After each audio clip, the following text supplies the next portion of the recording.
ওই ঈদের সময় কান্না করে, হুজুর কত ঈদ যায়। অনেকের খবর দেখি পায়ের ধুলা নিয়ে ঈদগায় দৌড়ায়, মা মাথায় হাত দিয়ে দোয়া করে দেয়।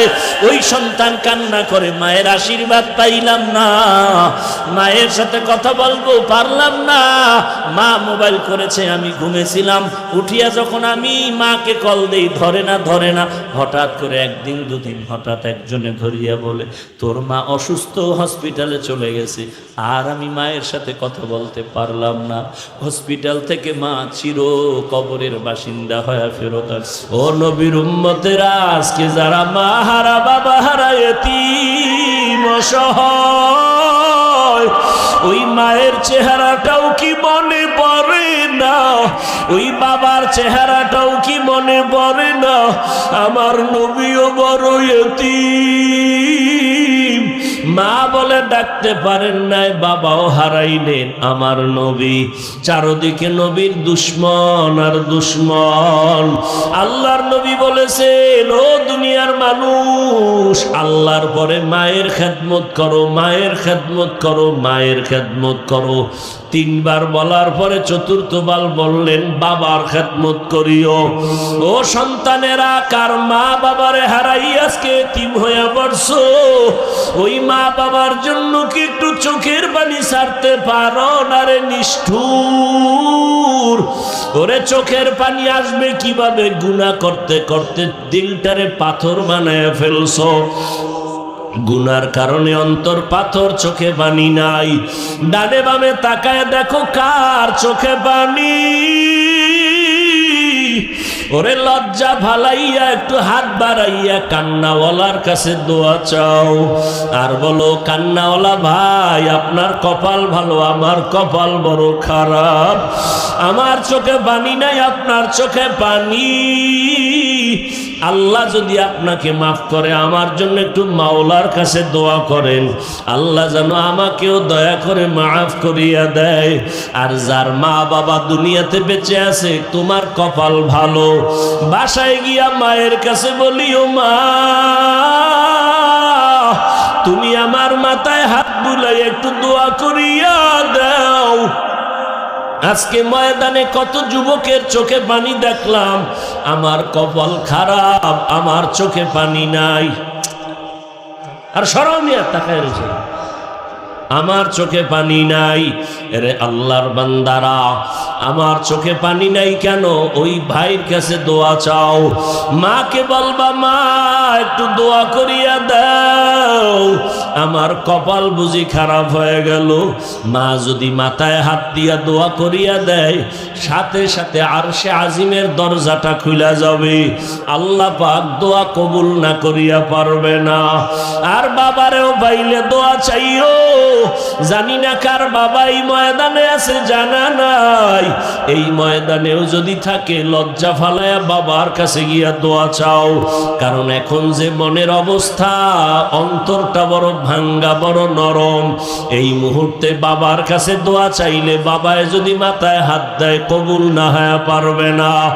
ও বাবারা, আপনারা যারা বাবা হয়ে আছেন, সন্তান যদি অপরাধ করে, এখনই সময় আছে ক্ষমা করার। সন্তানেরে পাইলে মাথায় হাত দিয়া কান্না করে দোয়া করিয়া দেন। আর আল্লাহকে বলেন, ও দয়ার মালিক, সন্তানের মাধ্যমে তুমি আমার ইজ্জত বাড়ায় দাও, সন্তানের দ্বারা তুমি আমার সম্মান বাড়ায় দাও। সন্তান ডাক্তার হবে, ইঞ্জিনিয়ার হবে, প্রফেসর হবে, কোনো বাধা নাই। তবে আদর্শ দিয়া যেন মানুষের অন্তর জয় করে, মানুষের মহব্বতের দোয়া যেন পায়, কেউ যেন বরদোয়া না করে। ও সন্তানেরা, মা বাবারে ভুলিয়া যাইও না। আমার মায়ার নবী চোখের পানি ছেড়ে গুনগুন গুনগুন করে কান্না করেন। ও আল্লাহর বান্দারা, এই দুনিয়াতে মা বাবার দোয়ার থেকে আর কার বড় দোয়া হতে পারে? ওই মা বাবার দোয়া নিয়ে চলো। ও পর্দার আড়ালের আম্মা জানেরা, আপনারাও সঠিকভাবে সন্তানকে পরিচালনা করেন। আল্লাহর কাছে চোখের পানি ছাড়িয়ে একটু তওবা করেন, দোয়া করেন। আর যার মা বাবা কবরে আছে, মাঝে মাঝে কবরস্থানে গিয়া দাঁড়াইও। একদিন আমি দেখি ঈদের নামাজ পড়িয়া সবাই বাড়ি যায়, আনন্দ করে। একটা যুবক ছেলে কবরের কিনারায় কান্না করতেছে। ও যুবক, তুমি আজকে ঈদের আনন্দে কান্না করো কেন বলো? যুবক বলে, হুজুর আমার কপাল বড় খারাপ। গত ঈদের সময় নামাজ পড়তে যখন রওনা হয়ে গেলাম, আমার মা আমার মাথায় হাত দিয়ে দোয়া করিয়া দিল। আমার বাবারে নিয়ে আমি এক জায়গায় বসে দাঁড়ায় দাঁড়ায় ঈদের নামাজ পড়েছি।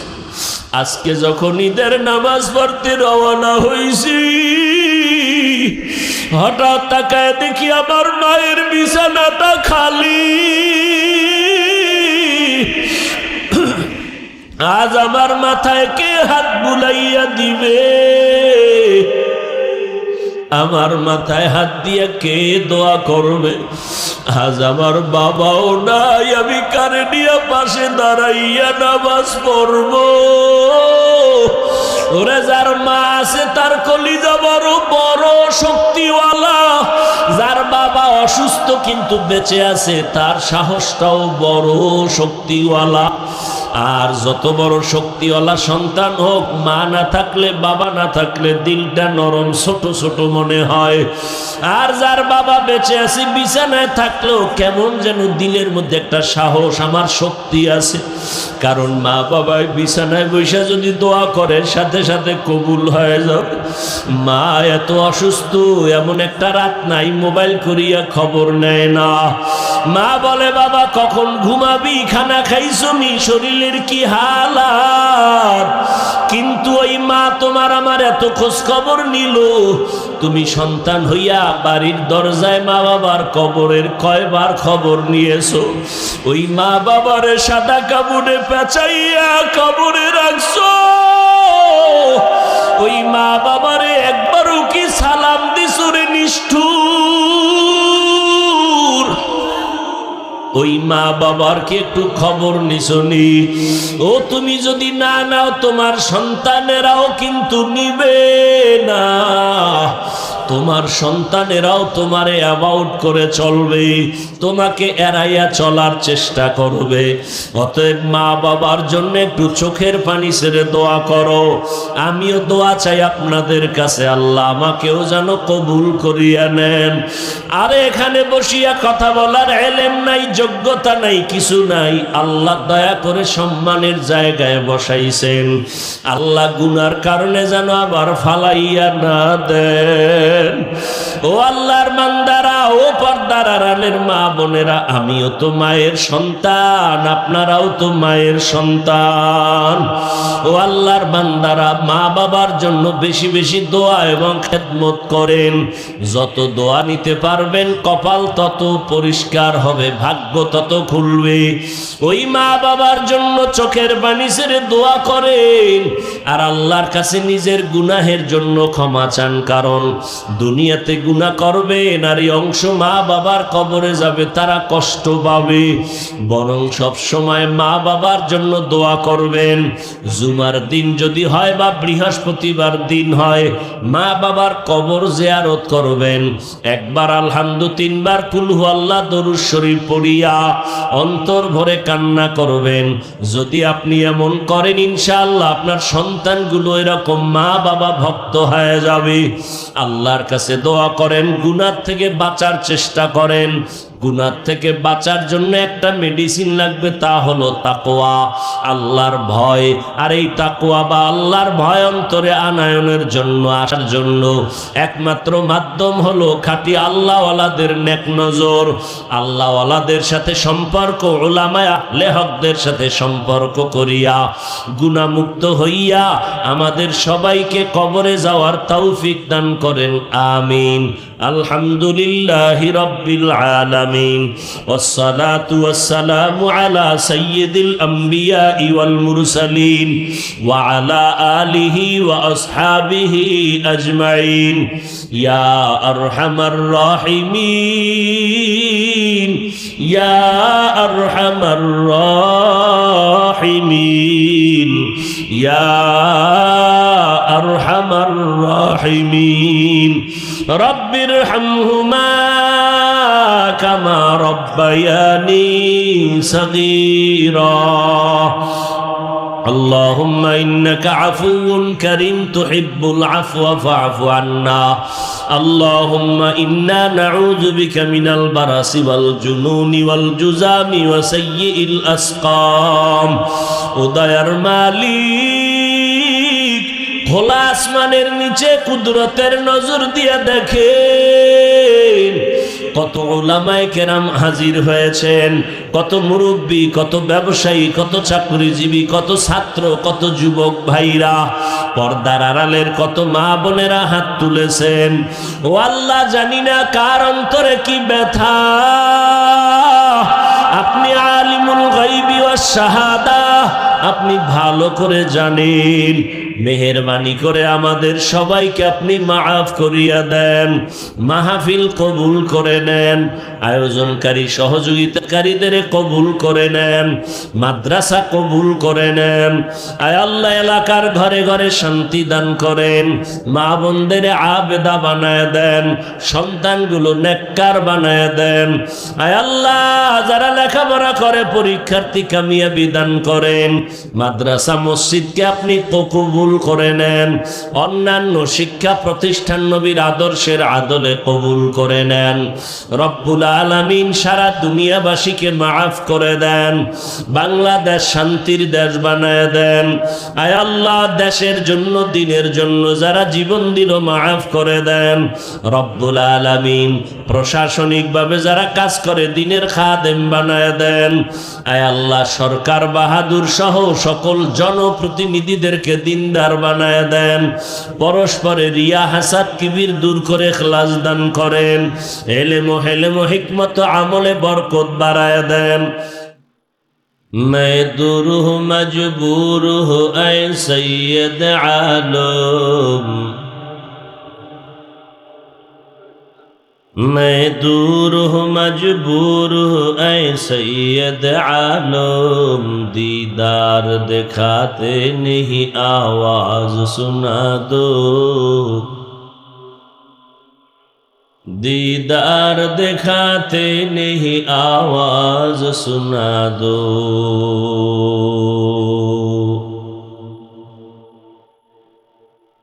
मैं सूरत यूसुफ को नहीं चाहने वाला, मैं सूरत यूसुफ को नहीं चाहने वाला, मैं कैस के मानंद नहीं आशिक लैला, मैं कैस के मानंद नहीं आशिक लैला।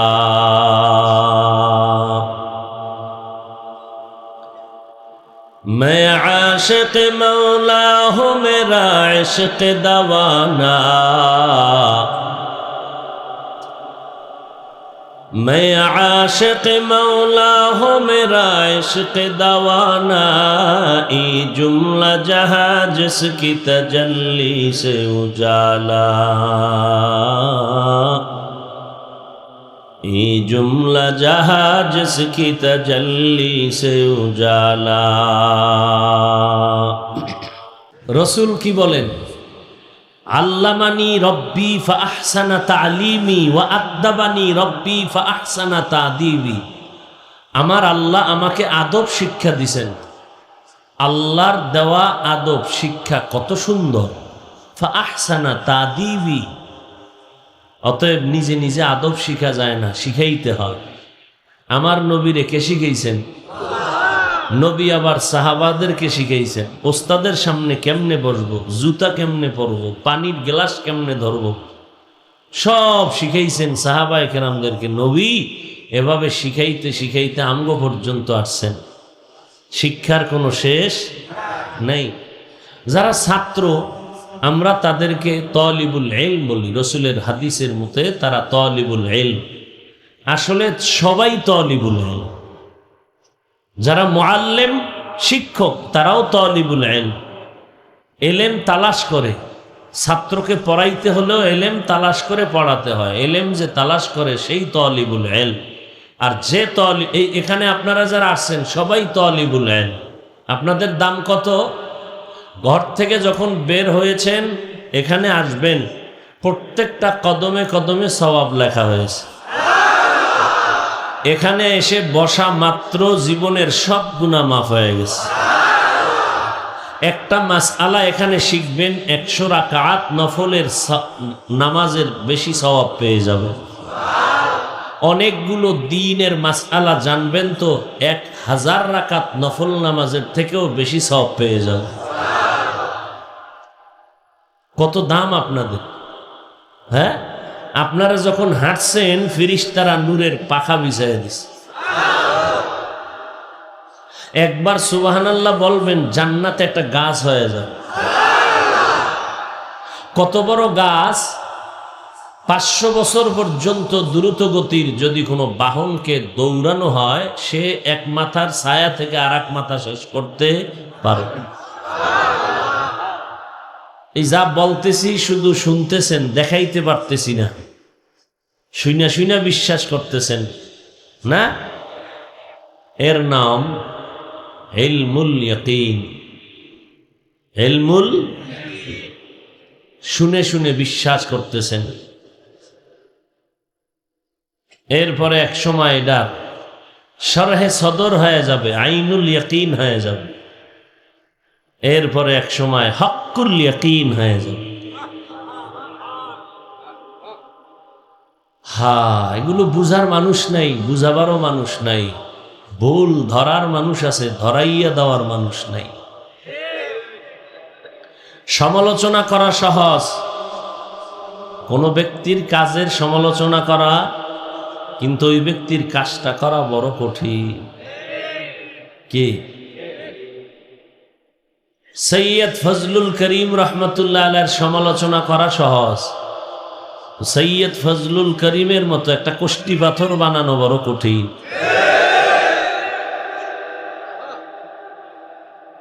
বড় কঠিন।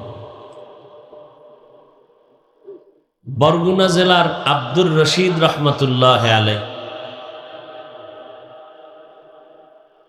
কি বয়ান আল্লাহ তার জবানে দিছিলেন। এত বয়ান শুনি, পাই না, ওই বয়ান আর পাই না। আমি তো তখন ছাত্র।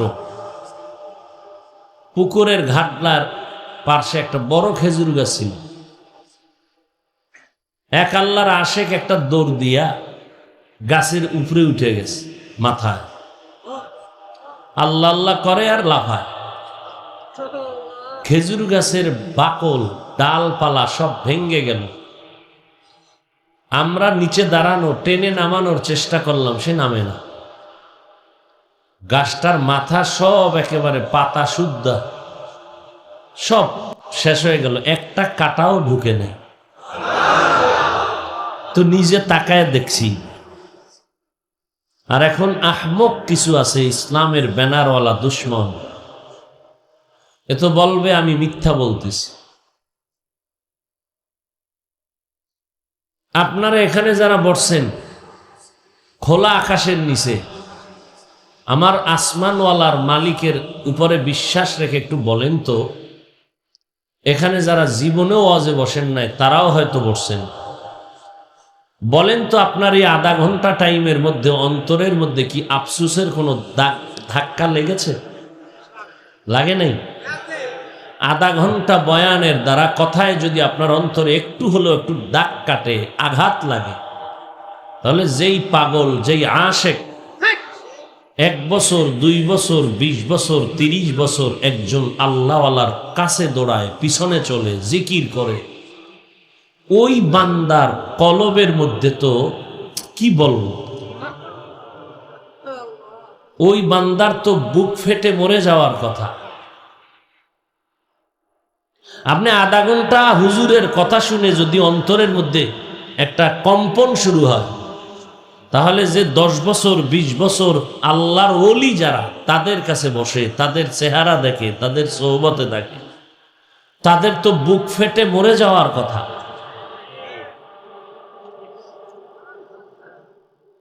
ভূমিকম্প চিনেননি? আমার কথা কেন? এই শিক্ষিত বাইরে, আমরা হুজুরেরা টুপিওয়ালারা তো বোকা, আপনারা শিক্ষিত, বলেন তো ভূমিকম্প হয়নি? ভূমিকম্পর সূত্র হয় কি মাটির উপরে না ভেতরে? সূত্র বুঝেন না? ভূমিকম্প যে হয় এটার একটা সূত্র। কোথার থেকে শুরু? মাটির উপরে না নিচে? নিচে, কথা ঠিক। তো মাটির নিচে কম্পন হয়। ধরে নেন ঢাকার শহরে কম্পন হয়েছে মাটির নিচে, কক্সবাজারের বিল্ডিং ভাঙ্গে কেন?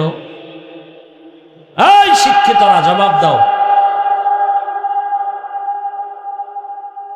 নেপালে ভূমিকম্প হয়েছে, পুরা অঞ্চলকে বিধ্বস্ত করেছে।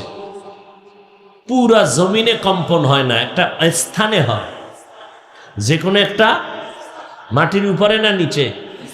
এক নাম্বার প্রশ্ন, মাটির নিচে কম্পন হলে উপরের জমিন কাঁপে কেন? জবাব দাও পণ্ডিতেরা। নাম্বার 2, নেপালের বা ঢাকার শহরে ধরে নাও ওই মাটির নিচে কম্পন হয়েছে, কক্সবাজারের বিল্ডিং ভেঙ্গে চুরমার হয়ে যায় কেন? জবাব দাও। এই ইসলামের ব্যানারওয়ালা বাতেলেরা জবাব দাও। এই চরমনাই বিরোধী, উজানি বিরোধী, আল্লাহ পাকের এশকের বিরোধীরা জবাব দাও। বহু পারো বলে জবাব দাও। ইন্নামাল মুমিনুনা আল্লাযীনা ইযা যুকিরাল্লাহু ওয়াজিলাত কুলুবুহুম। আয়াত খুলো, এবার বাংলা তরজমা দেখো, আরবি টারবি লাগবে না। তুমি আবার বলবা হুজুর আরবি দিয়ে কোন দিক দিয়ে বাস দিয়ে গেছে, তো বলা যায় না। বাংলাটাই পড়ো, এই আয়াতের তরজমা পড়ো। ইন্নামাল মুমিনুনা আল্লাযীনা ইযা যুকিরাল্লাহু ওয়াজিলাত কুলুবুহুম ওয়া ইযা তুলিয়াত আলাইহিম আয়াতুহু যাদাতহুম ঈমানা ওয়া আলা রাব্বিহিম ইয়াতাওয়াক্কালুন।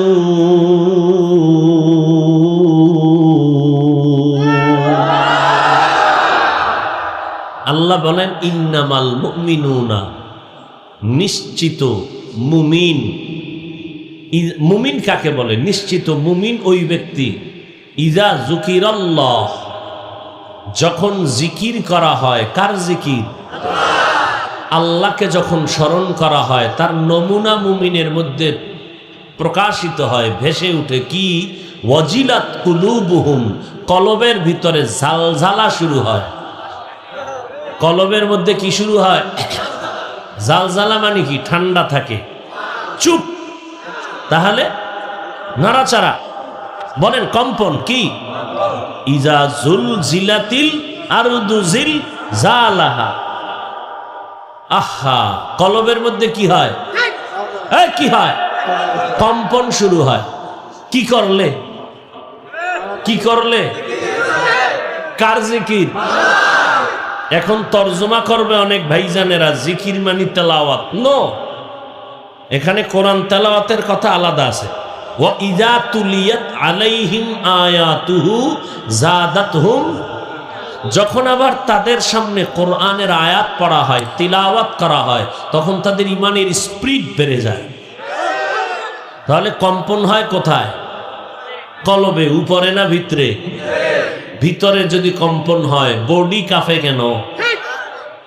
এই নিমক হারাম, কম্পন হয়েছে কলবে, বডি কাঁপে কেন? এই জবাব ওই দিন দিব। কম্পন হইছে কলবে, মানুষ লাফায় কেন? মানুষ চিৎকার দেয় কেন? চিৎকার দেয় কারণে যে ঝালঝালা কলবে, কিন্তু ওখানে কলবের সাথে শরীরের সম্পৃক্ততা আছে না নাই? ওখানের কম্পনে পুরা বডির মধ্যে কম্পন শুরু হয়। চিৎকার দেয় কেন? ইমানের স্পিরিট বেড়ে গেছে। এখন তার ইমানের তাগিদে যে অনিচ্ছায় নিজের কন্ট্রোল করে রাখতে পারে। লাফায় কেন? আর কেমনে বুঝাইলে বুঝবা? আসলে বুঝাইলে বুঝবে না। কেন? আমার নবীর থেকে বড় বক্তা পৃথিবীতে আছে কেউ? নবীর থেকে বড় মুফতি, মুহাদ্দিস, মুফাসসির, বড় ওয়াইজিন কেউ আছে? সেই নবীর বয়ানে ভেজাল আছে? বলেন। সেই নবীর বয়ান শুনল 13 বছর আবু জাহাল। যেই নবীর চেহারা দেখলে জাহান্নামের আগুন হারাম, যেই নবীর চেহারা দেখলে কলিজা ঠান্ডা হয়ে যায়, যেই নবীর চেহারা দেখলেই 7 দিন ক্ষুধা থাকলে নিবারণ হয়ে যায়, সেই নবীরে 13 বছর দেখলো, বয়ান শুনলো, কালেমা পড়লো না। কোন বেঈমান বলো? হাতের মুষ্টিতে পাথর নিয়ে কয়, এই মুহাম্মদ বলেন সবাই। নবীর নামে দরুদের দরকার আছে না নাই? কোন সময়? জেলাফি যখন পাবেন। আমি তো দেখি না জেলাফি ছাড়া দরুদ পড়ে। মসজিদে গেলে সুন্নাত না পইরা দৌড়ায়। উম্মা আজকে দেখি যে সুন্নাত খালি পড়তেই আছে সাহেব। এত সুন্নাত কেন? কয় ওই মেহরাবে ইমামের পাশে জেলাফির বস্তা। পিছনে যত সুন্নত পড়ি নাই সব কাজা করতেছি, আর যত জেলাফি টাটকা, দরুদ তত টাটকা। কথা ঠিক? দরুদ কি শুধু জেলাফির সময়? সব সময় দরুদ। हर के बाशुद आमिले सल्लु मुदम आतिशे दोज़ख शावद बरवाए हाराम। दरुদের পাওয়ার কত? কয় দুনিয়ার আগুনও হারাম, জাহান্নামের আগুনও হারাম। কমপক্ষে দৈনিক 100 বার দরুদ পড়বেন। সাল্লাল্লাহু আলাইহি ওয়াসাল্লাম, সাল্লাল্লাহু আলাইহি ওয়া আলিহি ওয়াসাল্লাম, সাল্লাল্লাহু আলাইহি ওয়া আলিহি ওয়াসাল্লাম পড়বেন। 3টা নগদ পুরস্কার আল্লাহ দান করবেন। 1 নাম্বার, আমল নামায় 10টা নেক যোগ হবে। 2 নাম্বার পুরস্কার, আপনার আমল নামা থেকে 10টা গুনাহ মাফ হয়ে যাবে। 3 নাম্বার পুরস্কার, আল্লাহর আদালতে 10 গুণ মর্যাদা বেড়ে যাবে। हर के बाशद आमिले सल्लु मुदम आतिशे दोज़ख शावद बरवाए हाराम। দরুদ পড়বেন সব সময়। হাঁটতে হাঁটতে পড়বেন দরুদ, বসে আছেন দরুদ পড়বেন, শুয়া পড়তেছেন দরুদ পড়বেন, অজু সহকারে ঘুমাবেন, ডান কাতে ঘুমাবেন এবং দরুদ পড়তে পড়তে ঘুমাবেন। আজ না হয় কাল ইনশাআল্লাহ মদিনা ওয়ালার সাথে মোলাকাত হয়ে যাবে। মনে চায়নি? মদিনাওয়ালার সাথে মোলাকাত হইতে মনে চায়? তাহলে দরুদ পড়বেননি। সময় থাকলে পুরা বড়টা পড়বেন, যেটা নামাজে পড়ি। হ্যাঁ, আর যদি সময় কম থাকে তাহলে অন্তত এতটুকু পড়বেন, এই যে না আমি শুনাইলাম এইটা। আর প্রতি শুক্রবার, কিবার? আসরের পরে। কোন সময়? আসর থেকে মাগরিবের মাঝখানে, হয়তো আসরের পর থেকে আপনি পড়ে নেবেন 80 বার। কয়বার? আল্লাহুম্মা সাল্লি আলা মুহাম্মাদিন নবিয়্যিল উম্মিয়্যি ওয়া আলা আলিহি ওয়া সাল্লিম তাসলিমা। এদ্দুর পড়বেন। মুখস্থ না থাকলে বলে রাখলাম, যারা রেকর্ড করছে তাদেরকে শুনে শুনে মুখস্থ করবেন। মিডিয়াওয়ালাদের থেকে এটা রেকর্ড করে নেবেন, এরপরে বাসায় গিয়ে শুনবেন আর মুখস্থ করবেন। আল্লাহুম্মা সাল্লি আলা মুহাম্মাদিন নবিয়্যিল উম্মিয়্যি ওয়া আলা আলিহি ওয়া সাল্লিম তাসলিমা। একটুখানি নেকের তরে রোজা হাশরের মাঠেতে বাবা ঘুরবে ছেলের পিছে, ছেলে বাবার আগেতে। আহাতে মন কঠিন দিনেতে নামাজ তোমায় ভুলবে না, ঠিক মতো পড়িলে নামাজ জান্নাত তোমার ঠিকানা।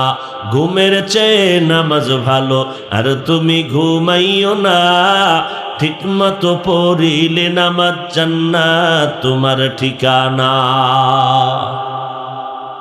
একটা নেকের টানে মা জাহান্নামে যাবে। ছেলেরে বলবে একটা নেক দিবিনি? এই তুই আমার ছেলে না, একটু উপকার কর।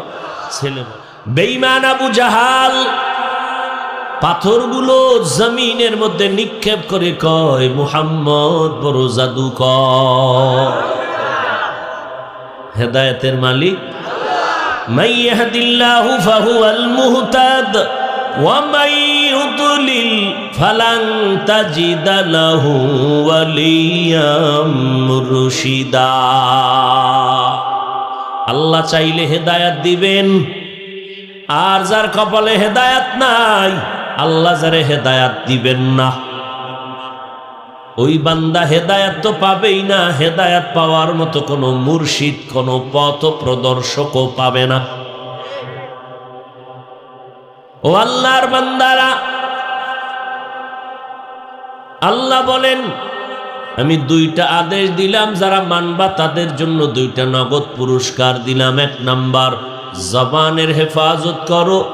এক নম্বরে আল্লাহকে ভয় করো, তাকওয়া অর্জন করো। দ্বিতীয়, তোমার জবানটাকে হেফাজত করো। এই দুইটা আদেশ যদি মানো, নগদ দুইটা পুরস্কার আমি দান করব। এক নাম্বার, তোমার জীবনের আমল আমি আল্লাহ কবুল করে নিব। দ্বিতীয় পুরস্কার, তোমার গুনাহগুলো আমি মাফ করে দিব। আদেশ দিছেন কে? কোন বেঈমানকে দিছেন? কাদেরকে দিছেন? ইমানদারকে। বেঈমানকে দেন নাই কেন? জান্নাত কোনো বেঈমান পাবে না, জান্নাত পাবে শুধু মুমিনেরা। কারা? মুমিনেরা। আর কেউ জান্নাত পাবে না, কেউ পাবে না। যদিও মুমিন এবং গায়েরে মুমিন, বেদিন বেঈমান সবার নামে জান্নাতে বাড়ি আছে। ফেরাউনের নামে জান্নাতে সুন্দর বাড়ি আছে, নমরুদের নামে জান্নাতে বাড়ি আছে। নবী বলেন সব মানুষের নামে জান্নাতে ঘর আছে, লেখাও আছে বাইতে ফেরাউন, ফেরাউনের একটা মঞ্জিল। কিন্তু ঈমান না থাকলে জান্নাত পাবে না। ফেরাউন চির জাহান্নামী, নমরুদ চির জাহান্নামী, সাদ্দাত চির জাহান্নামী, আবু জাহাল চির জাহান্নামী। তাহলে ওদের নামের রেজিস্ট্রি করা জান্নাতের কি উপায় হবে? আল্লাহ ডাক দিয়ে কয়, বন্ধু মুহাম্মদ, উম্মতেরে জানায় দেন, যারা আমার ইবাদত করবে, আমি ইবাদতের জন্য মানুষ বানাইছি। আমার ইবাদতের দুইটা দিক আছে, একটা মূল ডিউটি আর একটা ওভার ডিউটি। যারা মূল ডিউটি করবে তাদের লেখা জান্নাত তো পেয়ে যাবে, কিন্তু যারা ওভার ডিউটি করবে, মূল কি আর ওভার? যেমন দৈনিক 5 ওয়াক্ত নামাজ পড়া মূল ডিউটি, ইশরাক আউয়াবিন চাষ তাহাজ্জুদ পড়া ওভার ডিউটি, রমাজানে রোজা রাখা মূল ডিউটি, প্রতি বৃহস্পতিবার প্রতি সোমবার দিন রোজা রাখা ওভার ডিউটি। আমার নবী বৃহস্পতিবারে রোজা রাখতেন, প্রতি সোমবার রোজা রাখতেন। আল্লাহর নবীকে জিজ্ঞাসা করা হলো, রহমতের নবী 2 দিন সপ্তাহে রোজা রাখেন কেন? আল্লাহর নবী বলেন, এক হাদিসে আছে, নবী বলেন দোনো রোজা রাখার কারণ, আল্লাহর আদালতে আমার আমল পেশ করা হয়, আমি চাই আমার আমলটা যেন আরশে আজিমে রোজার হালাতে পেশ হয়। আর এক হাদিসে নবী বলেন, সোমবার রোজা রাখি এক কারণ হলো, আমি দুনিয়াতে আসছি সোমবার। কিবা আমার মিলাদুন নবী পালন করি রোজা রাখার মাধ্যমে। আর আমার দেশের আশেকে রসুলেরা এই মিলাদুন নবী পালন করে নামাজ বাদ দিয়া, পর্দা বাদ দিয়া, ধুমধাম খানা দানার মাধ্যমে। রোজার খবর নাই, নামাজেরও খবর নাই, পর্দারও খবর নাই। কেমন স্লোগান দেয়, কয় বিশ্ব নবীর আগমন, শুভেচ্ছা স্বাগতম। আগমন হয়েছে কত হাজার বছর আগে, এখন স্লোগান দেখছেন নি? আমি আপনার এখানে আগমন হয়েছি না? কথা বলেন না। তখন একটা স্লোগান দিছেনি? আচ্ছা, এই সময় না দিয়া আমি যখন বের হয়ে যাবো মোনাজাতটা দিয়া, তখন যদি স্লোগানটা দেয় বিশ্ব নবীর আগমন বা হাফিজুর রহমানের আগমন, শুভেচ্ছার স্বাগতম, এটা হইল? এটারও অপমান হইল না? নবী আইসে কবে, স্লোগান দেয় কবে? চিন্তা করছেন? পাগলের পাগলামি। আমার আব্বাই কয়, এমনি তো যাতে মগ, আরো যদি হয় বোবা থোতা। বুঝেন না কথা? এমনি তো মগ, এরপরে যদি হয় তোতলা, তে বুঝেন ওর ভাষা কে বুঝবে? হায় হায়, আশেকে রসুল, আল্লাহ হেদায়াত দান করুন। আমাকে দেশের মানুষ এটা বুঝছে, এটা ঢাকার মানুষ বুঝবে না। আমরা কই বোকা, কই না? এরপরে কি বলে, হগা হগা কয় না? আবার সিলেট গেলে এগো কয় কি না, এরা কয় ফগা ফগা ফগা, বোকা। যাই হোক, তাহলে রমাজানে রোজা রাখা মূল ডিউটি, এর বাইরে রোজা রাখা ওভার ডিউটি। যেমন রমাজানের পরে আপনারা শাওয়ালের 6 রোজা রাখছেন, কোরবানির সময় আবার রোজা আসতেছে না, আবার আরাফাতের দিনের রোজা রাখবেন, মুহররমের রোজা রাখবেন, এগুলো ওভার ডিউটি। ও বান্দা, ধনী মানুষ বছরে একবার যাকাত দেওয়া মূল ডিউটি, আর ফাঁকে ফাঁকে মাদ্রাসায় মসজিদে গরিব এতিম অসহায় এদেরকে সহযোগিতা করা ওভার ডিউটি। জীবনে ধনী একবার বাইতুল্লাহ হজ করবা মূল ডিউটি, আর ফাঁকে ফাঁকে তুমি উমরা করো, হজ করো, ওভার ডিউটি। আল্লাহ কয়, নবী জানায় দেন, মূল ডিউটি যারা করবে এরা মূল জান্নাত পেয়ে যাবে, আর যারা মূল ডিউটি রাখিয়া আর ওভার ডিউটি করবে, বেঈমানের নমরুদ হামানের বানানো জান্নাতে মুমিন যারা ওভার ডিউটি করবে এদেরকে বোনাস হিসাবে দিয়ে দিব। আতিনা ফি দারে দুনিয়া না হাসান, আতিনা ফি দারে উকবানা হাসান, ইয়া গিয়াসাল মুস্তাগীসি নাহদিনা লাফতিখারা বিল উলুমি ওয়াল গিনা। অনেক কষ্ট হইতেছে কথা বলতে, তারপর আর কি করার। হায় হায় হায় হায়, যেমন মাইক তেমন আওয়াজ। কত চলবে, কত চালানো যায় এক মেশিন? হ্যাঁ, হায় হায় হায়, সে 22 বছর বয়স, 22 বছর বয়স না, আরো আগে বয়ান শুরু করছে, চলতেই আছে। কত ডাক্তার শুনে সেদিন পুরা মেশিনের ভিতরে ঢুকাই দিছে, আমার আধা ঘন্টা হ্যান হইয়া রয়েছে, নাকি মরণ বোধহয় হয়ে গেছে, কিচ্ছু দেয়নি দুনিয়াদারির বাইরে। যখন শুনছে 3-4টা ওয়াজ করি ডেলি, চাই রয়েছে আমার, কেমনে সম্ভব? আমি আল্লাহ আমাকে বানানোর সময় ওই সিস্টেম করেই বানাইছে, ডাক্তারের কইলাও যে ওই সিস্টেম করেই বানাইছে। রাত্রে ঘুম নাই, একটা মানুষের রাতের ঘুম নাই মানে তার জীবন শেষ। কারণ রাতের ঘুম শরীরের জন্য মহা ঔষধ, মহা ঔষধ। আপনি রাতে ঘুমাইবেন না, সারাদিন 12 ঘন্টা ঘুমাইলো, রাতের 1 ঘন্টা ঘুমের বরকত হবে না। হবে? রাতের ঘুম ঔষধ। আর আপনারা নাক টেনে ঘুমাবেন, আমরা গাড়িতে যে এখন বেরোবো, ঢাকা যাব, সাহারি লইয়া লইছি, কালকে কি বার? বৃহস্পতিবার। গাড়ির মধ্যে পারলে কিছু খাইলাম, বাস যদ্দূর পারি পানি খাই, আগামীকাল রোজা। আমি বান্দা এত কষ্ট করি, সফর করি, মেহনত করি, আমি যদি সুন্নতের অনুসরণে রোজা রাখতে পারি, আপনি পারেন না কেন? আল্লাহর কাছে কি নিয়ে যাবে? কষ্ট হলেও চেষ্টা করি, একটুনি মানুষের বয়ান করি। আমি যদি আমল না করি, এই বয়ানে কোনো আসর হবে না। কথাটা বললাম এই জন্য, হতে পারে আমার এই কথা শুনে 2-1 জন আমলের দিকে আসতে, এই জন্য বললাম, নিজের বাহাদুরি প্রকাশ করার জন্য। আর বাহাদুরি করবো কি? আছে কি বাহাদুরি করা? হ্যাঁ, কুয়াকাটা সমুদ্রের পাড় থেকে ভাসতে ভাসতে এবার ঢাকার শহরে গেছে। না বাবার নাম আছে না কিচ্ছু আছে, ফকিন্নির ভোলা আমি। আল্লাহ সম্মান দিছেন, আল্লাহর ছাড়া আর কেউ সম্মান বাড়ানোর কোনো পুঁজি আমার হাতে নাই। বড় এলেমওয়ালা বাহাদুরি করে আমার এলেম আছে, আমলওয়ালা বাহাদুরি করে আমল আছে, আমার কিচ্ছু নেই। টাকাওয়ালা বাহাদুরি করে আমার টাকা আছে, ক্ষমতাওয়ালা বাহাদুরি করে আমার ক্ষমতা আছে, আমার কিছুই নাই। আল্লাহ যাকে কবুল করেন, সম্মান দিতে চান, কেউ তা নষ্ট করতে পারে। এরপরও দেখেন কিছু বলি না। হ্যাঁ, নবী বাতিলের বিরোধিতা করছেন না? বাতিল ভণ্ডদের বিরোধিতা করা ফরজ। বাতিল ভণ্ডদের বিরুদ্ধে কথা বলা কি ফরজ? কেন? ঈমান বাঁচানোর জন্য। কেন? তো সেই নবীর আদর্শ না পালন করি, কাউকে তো আক্রমণ করে কথা বলি না, তাই যদি হইতো তো পাঁচকল্লি মাথায় দিয়া অন্য টুপিওয়ালাদেরকে ইচ্ছা রকম সাইজ করতাম, করেছি? কই, টুপি ছাড়াওয়ালাদেরও তো সালাম আগে দেওয়ার চেষ্টা করি। কওমি মাদ্রাসায় পড়েছি, কোনোদিন তো আলিয়ার বিরুদ্ধে, স্কুল কলেজের বিরুদ্ধে বলি নাই।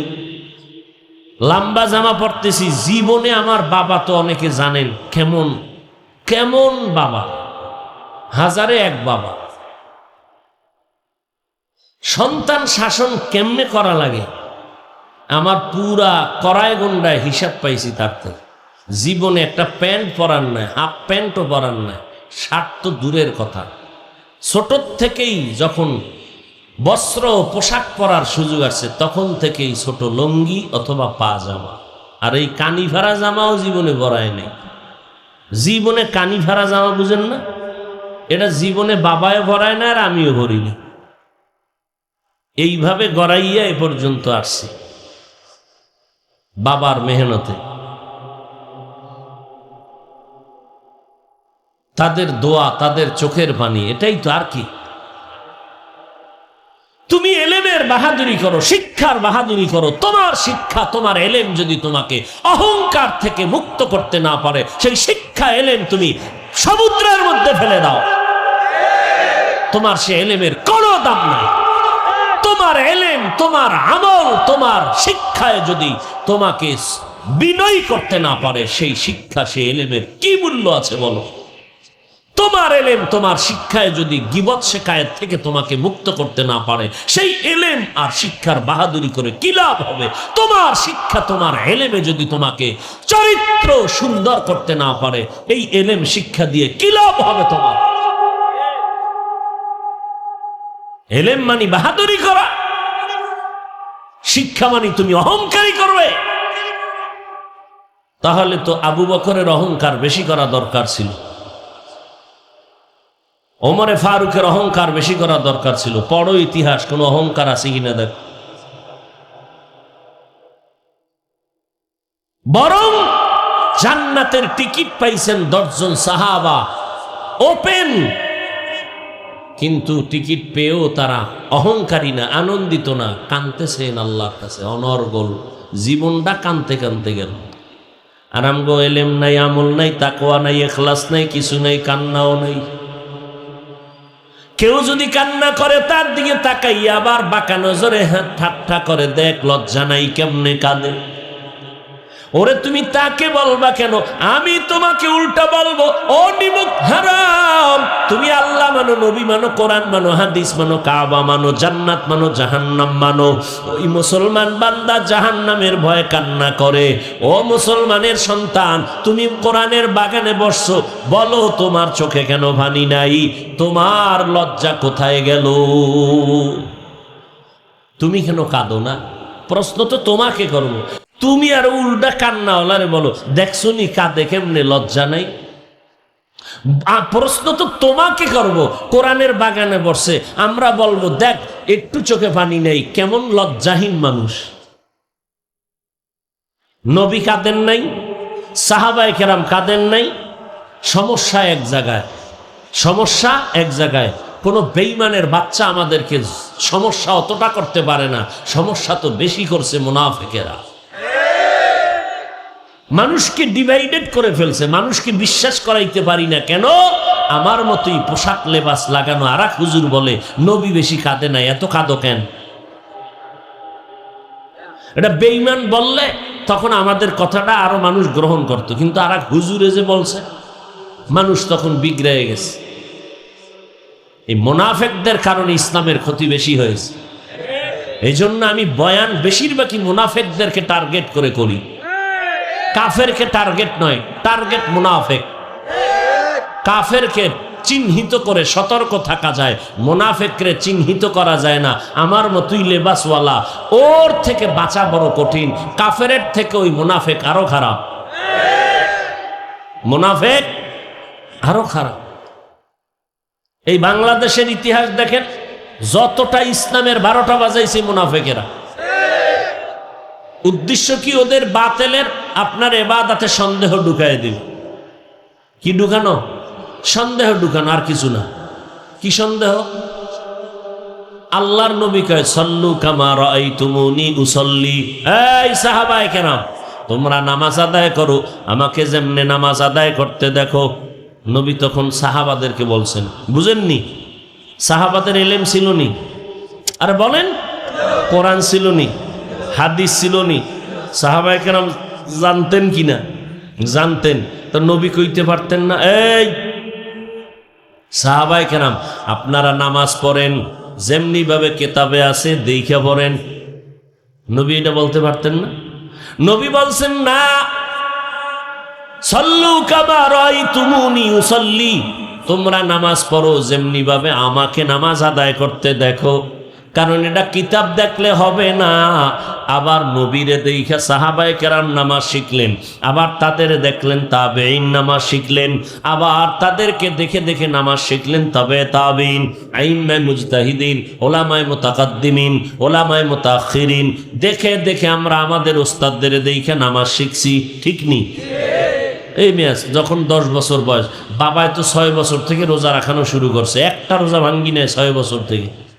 আর এখন আপনার সন্তান 20 বছর 25 বছর রোজা রাখে না। আম্মা যদি একটু উঠবিনি, সাহারি খাবিনি, বাবা একা সাবধান, চেহারা নষ্ট হয়ে যায়। এরম আসেনি কুলাঙ্গার বাবা? আর এক সোরার ঘরের সোরারা কয় আমার ভাতে টান আছে নাকি, রোজা রাখবো কেন? তা যাগো ভাতে টান, এরাই রোজা রাখে। বড় আফসুস। এখন এই বাবারে পাইলে ধৈর্য জিগানোর দরকার, এই বাপ নামের কলঙ্ক, ছেলে রোজা রাখলে চেহারা নষ্ট হবে। সারাটা রাত্র মোবাইল চালাইয়া কবিরা গুনাহ করে করে চেহারা নষ্ট করে ফেলেছে, শরীর নষ্ট করে ফেলেছে। বল তোর কোন বাবার মেডিসিন দিয়া চেহারা ভালো করবি? বল। রোজা রাখলে চেহারা নষ্ট হবে, মোবাইল চালাইয়া সারা রাত চেহারা নষ্ট করেছে, এই চেহারা ভালো করবি কিভাবে বলো? সারাটা রাত মোবাইল চালায়, সারা রাত, রাত্র 3টা বাজে। কয়টা? 3টার সময় মা তাকায় দেখে লেফের ভিতরে বাতি জ্বলে। মা কয় এই লেফের ভিতরে বাতি কেন? কয় মা তুমি দেখিও না, ঘুমাও, আমি মোরা খাবায় আছি। কি আমি বানায় বলতেছি? বানায় বলতেছি। এই যুবক মেডিকেলে যা, চেক আপ কর শরীর, তোর কিডনির পয়েন্ট কত দেখি আমারে বল, তোর চোখের পাওয়ারের পয়েন্ট আমাকে বল, তোর হার্ট দুর্বল, কসম আল্লাহ, যা চেক আপ কর মেডিকেলে বরিশাল। তোর হার্ট দুর্বল আগের তুলনায়, 5 বছর আগের চোখের পাওয়ার এখন ঠিক নেই, 5 বছর আগের কিডনি যেই পরিমাণ ছিল সতেজ এখন নাই।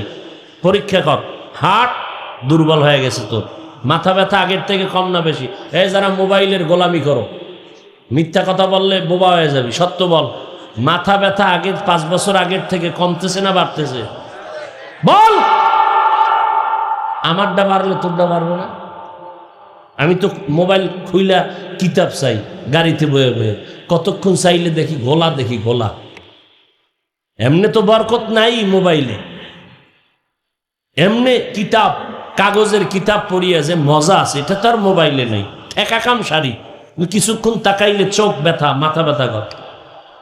আইজো এক আল্লাহর বান্দারে পাইছি, বড় মানুষ, মুরব্বী, একটু মাথা জাইরা দেন তো, খুব গরম।